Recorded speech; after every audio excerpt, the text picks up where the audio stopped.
లక్ష్మణ చైతన్యం బాబురావు సమస్యలు కాదు. భవిష్యత్ తరాలకు అంధకారం రాబోతుంది.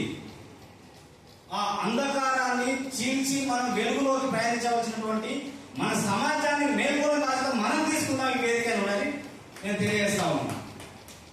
అవునా కదా? ఎక్కడో ఉండినటువంటి అంబేద్కర్ గారు తన కుటుంబాన్ని తన సర్వస్వాన్ని కోల్పోయి నాకు అన్ని హక్కులు ఇచ్చిండు భారత రాజ్యాంగం ద్వారా.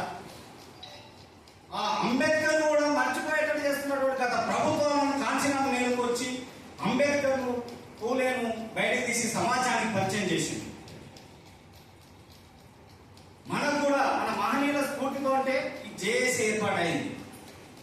మనకు జరుగుతున్న అన్యాయాన్ని ఖండించాలి. కేవలం అడగవేసి మొదటి పాయింట్ ఎజెండా అయినా ఈ రోజు టీఆర్సీ విషయంలో ఆర్జేఏసీ కాదు, ఎందుకు మాకు ఆర్థిక మూలాలను దెబ్బతీస్తున్నారు? ఈరోజు మాకు టైంకు రావాల్సిన టీఆర్సీని ఎందుకు ప్రశ్నిస్తలేరు?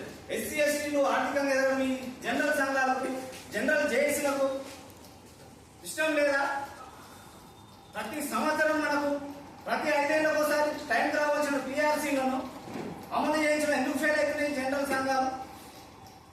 అంటే అనేక అంశాలను లోతుగా పరిశీలిస్తూ ఉంటే ఎస్సీ ఎస్టీలు బీసీలు వీళ్ళు అవుతాయి. జనరల్ మాట్లాడు బీసీలు ఎదుగుదల యొక్క అగ్రకుల మనువాద సంఘాలకు ఇష్టం లేదు. వాస్తవంగా సిపిఎస్ ఎందుకు వచ్చింది? ఒక తరం చదువుకొని రిజర్వేషన్లు ఉపయోగించుకొని ఎదుగుతున్న క్రమంలో వీళ్ళు కూర్చోబెట్టి రిటైర్మెంట్ అయితే ఇంత జనాలు వస్తూ ఉన్నారు రిజర్వేషన్ల ద్వారా.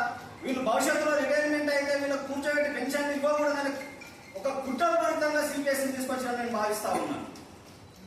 దీని యొక్క చాలా లోతుగా విశ్లేషణ చేస్తే అది అర్థమవుతా ఉంది.